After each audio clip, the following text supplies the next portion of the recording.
বর্তমানে যে সংসদ আছে এটা তো একটা অবৈধ সংসদ। মানে একটার পর একটা সমস্ত রাজনৈতিক দলকে বাদ দিয়ে তুমি একটা নির্বাচন করবা। প্রথমে ধন্যবাদ জানাচ্ছি আপনাকে, আমার বিজ্ঞ সমালোচক এবং টিভির পর্দায় যারা দেখছেন তাদেরকে শুভেচ্ছা জানাচ্ছি।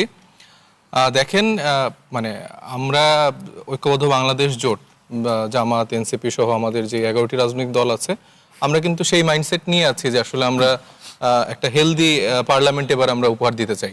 এবং সেই জায়গা থেকে শুধুমাত্র প্রত্যেকটা বিষয়ে বিরোধিতা করাটাই আসলে আমাদের এবারে কাজ না, বরঞ্চ আমরা শ্যাডো গভর্নমেন্টের মতো এরকম মন্ত্রিসভা গঠন করার কথা বলছি এই কারণেই যে আসলে আমরা চাই যে একটা হেলদি প্র্যাকটিস থাকুক।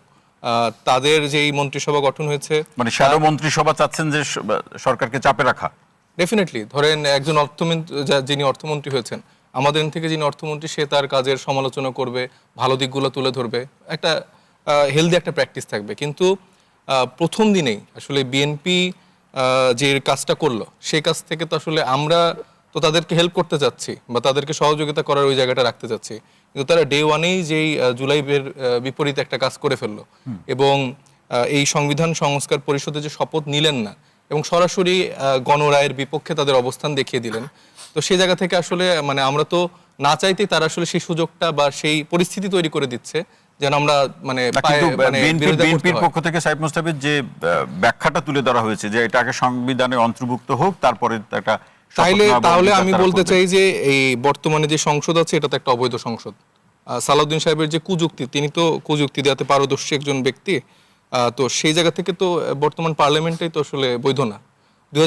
শেখ হাসিনাকে ফিরে আনেন আপনারা, 2029 সালে ইলেকশন হবে, এখন পর্যন্ত যা যা কার্যক্রম হয়েছে, ঐক্যমত্য কমিশন, ইউনূসের গভর্নমেন্ট, সবকিছু অবৈধ, এই পার্লামেন্টও অবৈধ। এটাই বলছেন সাইফ মুস্তাফিজ, অসংখ্য ধন্যবাদ। অনেকগুলি বিষয় এখানে আসছে না, আমি দু একটা বিষয় একটু কথা বলি। বলুন। এই যেমন ধরেন সংবিধানে কি আছে কি নাই, আপনার ওখানে শপথ তারা নিলেন কি নিলেন না, না নিয়ে বললেন যেটা সংবিধানে নাই, এগুলো নিয়ে না আপনারা সারাদিন আলাপ করতে পারেন, কিন্তু কোনো ফল হবে না। ফল হবে না কেন? দেখেন, এটা সংবিধানে নাই, এটা আমি করব না, একজন বলল। আরেকজন বলল আপনি যে ইলেকশনটা করেছেন এটাও তো এইভাবে এদের মাধ্যমে ইলেকশন করা সংবিধানে নাই, তাহলে আপনি এটা কি কারণে করলেন? জি, আপনি যদি এই কথাটাকে যদি যুক্তি হিসেবে ধরেন তাহলে আপনি কোনো জায়গায় পৌঁছাতে পারবেন না। এই কারণে যে অন্তর্বর্তীকালীন সরকার সংবিধানে নাই, তাহলে আপনি ওই সরকার মানলেন কেন? আচ্ছা, ওইটা যদি আপনি মানেন তাহলে যা যা বলবো সব মানতে হবে, এটা তো যুক্তি হতে পারে না। আমি সংবিধানে নাই অন্তর্বর্তীকালীন সরকার, অতএব সংবিধানে নাই যে কোনো মানে একটার পর একটা সমস্ত রাজনৈতিক দলকে বাদ দিয়ে তুমি একটা নির্বাচন করবা, এটাও তো নাই। তাহলে ওটা মানছেন, এটা মানেন। একটা না মানাকে অজুহাত হিসেবে ধরে আপনি অন্য অন্য অনেকগুলি না মানাকে দাঁড় করাইতে পারবেন না ভাই।